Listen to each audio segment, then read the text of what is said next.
کہ قیامت کے دن حضور نبی کریم صلی اللہ علیہ وسلم کو اللہ پاک اعزاز یہ عطا فرمائیں گے کہ آپ کو حوض کوثر عطا کیا جائے گا، اور آپ حوض کوثر سے اپنے امت کے نیک لوگوں کو پانی پلائیں گے۔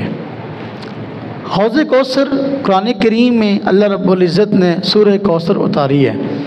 انا اعطیناک الکوثر، اللہ پاک نے فرمایا بے شک ہم نے آپ کو کوثر عطا کی۔ کوثر کا معنی خیر کثیر ہے، یعنی بہت زیادہ بھلائیاں آپ کو عطا کی، بہت زیادہ نعمتیں آپ کو عطا کی، بہت زیادہ فضیلتیں ہم نے آپ کو عطا کی، بہت زیادہ شانیں ہم نے آپ کو عطا کی۔ ان فضائل میں، ان نعمتوں میں ایک نعمت حوض کوثر کا ملنا ہے۔ حوض کوثر کیا ہے؟ یہ جنت کی نہروں میں سے ایک نہر ہے جس کا پانی نہایت صاف شفاف ہوگا اور اتنا خوشبودار ہوگا جس طرح کی خوشبو میں مشک خوشبودار ہوتی ہے۔ ہرن کے نافہ سے نکلنے والی مشک خوشبو جو مہنگی ترین خوشبو ہے، اس کا پانی مشک سے زیادہ خوشبودار ہوگا اور شہد سے زیادہ میٹھا ہوگا۔ ہاں جی، اور فرمایا جو بندہ اس کا ایک گھونٹ پی لے گا پھر کبھی پیاسا نہیں ہوگا۔ حضور نبی کریم صلی اللہ علیہ وسلم کی ذات اقدس کو اللہ رب العزت یہ اعزاز عطا فرمائیں گے کہ آپ اپنی امت کے نیک لوگوں کو ہاں جی حوض کوثر پلائیں گے۔ دیکھیں، اس کے لیے جو ہے بدعات سے بچنا بہت ضروری ہے۔ بدعتی بندے کو حوض کوثر سے دھکیل دیا جائے گا۔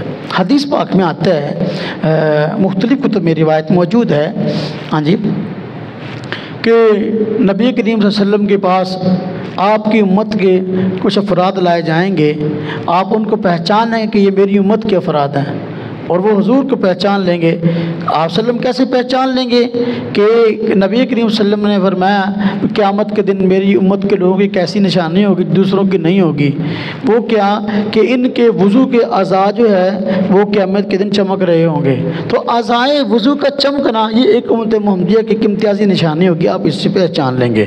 پھر میرے پاس لائے جائیں گے تو میں کہوں گا یہ میرے ہیں، ان کو میرے پاس آنے دو، لیکن فرشتے درمیان میں آڑے آ جائیں گے اور کہیں گے نہیں حضور، یہ آپ کو پتہ نہیں کہ آپ کے بعد انہوں نے دین میں کیا بدعات ایجاد کی، انہوں نے آپ کے بعد کیا بدعات ایجاد کی، آپ کو علم نہیں۔ حضور نبی کریم صلی اللہ علیہ وسلم کے سامنے جب یہ بات لائی جائے گی، اچھا انہوں نے بدعتیں ایجاد کی۔ بدعت کہتے ہیں اس عمل کو کہ جو حضور نبی کریم صلی اللہ علیہ وسلم کی تعلیمات میں شامل نہیں، نہ آپ نے خود کیا، نہ اس کو کرنے کی ترغیب دی، نہ وہ کبھی دین کا حصہ تھا نہ ہوا، ہاں جی، اس کو دین سمجھ کر کیا جائے تو بدعت ہے۔ حضور نبی کریم صلی اللہ علیہ وسلم نے، صحابہ نے، تابعین نے ایسا نہیں کیا، خلق ان میں اس پر عمل نہیں ہوا اور اس کو دین سمجھ کر کیا جا رہا ہے، اس پر ثواب کی امید رکھی جا رہی ہے، نہ کرنے والے پر تنقید کی جا رہی ہے، تو ایسا عمل بدعت ہوگا، ایسے کام کرنے والا بدعتی ہے۔ فرمایا قیامت کے دن بدعتیوں کو دھکیل دیا جائے گا۔ حضور نبی کریم صلی اللہ علیہ وسلم فرمائیں گے سوکن سوکن لمن غیر دینی، اس طرح کے الفاظ۔ فرمایا کہ پھر دوری ہے یعنی دور ہو جانے لوگ، دور ہو جانا، اس لیے کہ انہوں نے میرے بعد میرے دین کو بدلا۔ تو بھائیو دوستو، توحید پرست ہونا، متبع سنت ہونا، یہ بہت بڑی نعمت ہے۔ قیامت کے دن حوض کوثر والی نعمت حضور نبی کریم صلی اللہ علیہ وسلم کے ہاتھوں سے اس شخص کو نصیب ہوگی جو شخص توحید پرست ہے اور جو شخص متبع سنت ہے۔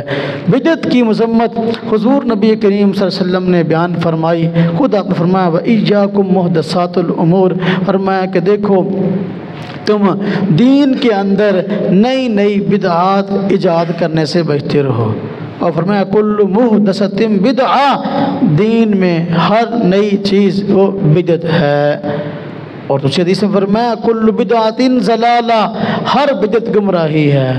اور پھر حدیث میں ہے کہ کل ضلالۃ فی النار، ہر گمراہی کا انجام دوزخ ہے۔ تو بدعات یہ بہت کبھی چیز ہے۔ حضور نبی کریم صلی اللہ علیہ وسلم نے اس سے کیوں بچایا؟ کیوں بچنے کی کوئی ترغیب فرمائی؟ اس لیے کہ بدعت جو ہوتی ہے یہ دین کے رنگ میں آتی ہے، اور اس سے بچنا بسا اوقات مشکل ہوتا ہے، اور اس سے توبہ کی توفیق کی بندے کو بڑی کم ہوتی ہے۔ جب بندہ بدعات میں پڑ جاتا ہے نا، اس کو بدعت سے توبہ کی توفیق بڑی کم ہوتی ہے، اس کو بدعت اچھی لگ رہی ہوتی ہے، بلکہ اس کو سنت سے بھی زیادہ پیاری ہوتی ہے وہ بدعت، اس کو چھوڑنے کو تیار نہیں ہوتا۔ اس لیے حضور نبی کریم صلی اللہ علیہ وسلم نے بدعت سے بچنے کی تلقین کی، اور قیامت کے دن حوض کوثر سے بدعتیوں کو اس لیے دھتکارا جائے گا، بدعتیوں کو حوض کوثر سے دھتکار دیا جائے گا۔ دیکھیں حضور نبی کریم صلی اللہ علیہ وسلم نے بدعت سے اس قدر، بدعتی سے اس قدر ڈرایا، آپ نے فرمایا جس شخص نے کسی بدعتی بندے سے سلام لیا، انہوں سلام کیتا، اس نے اسلام کو گرانے کی کوشش کی۔ یعنی حضور نبی کریم صلی اللہ علیہ وسلم کی نگاہ میں بدعت اور بدعتی یہ اتنے بڑے مجرم ہیں اور اتنی کبھی چیز ہے کہ حضور نبی کریم صلی اللہ علیہ وسلم جو ہے وہ سلام کرنے پر بھی اس قدر ناراض ہو رہے ہیں۔ تو میرے بھائیو، میرے دوستو، میرے عزیزو، قیامت کے دن حضور نبی کریم صلی اللہ علیہ وسلم کی شفاعت اور آپ کے ہاتھ سے جام کوثر کا نصیب ہونا یہ ایک بہت بڑی نعمت ہے، اور جو بندہ چاہتا ہے کہ یہ نعمت مجھے نصیب ہو اور میں حضور نبی کریم صلی اللہ علیہ وسلم کی اس مبارک جو ہے وہ جو نعمت آپ کو ملی ہے اس سے مستفید ہونے والا بن جاؤں، تو اس کو بدعات سے بچنا ہوگا۔ قیامت کے دن یہ جو پیش آنے والے احوال اور واقعات ہیں تو ان میں سے ہم نے کافی کا تذکرہ کیا ہے، باقی انشاءاللہ اگلے جمعۃ المبارک میں عرض کریں گے۔ اللہ تبارک و تعالی ہم سب کو دین اسلام کی صحیح سمجھ، صحیح فہم عطا فرمائے اور اس پر چلنے کی توفیق عطا فرمائے۔ وآخر دعوانا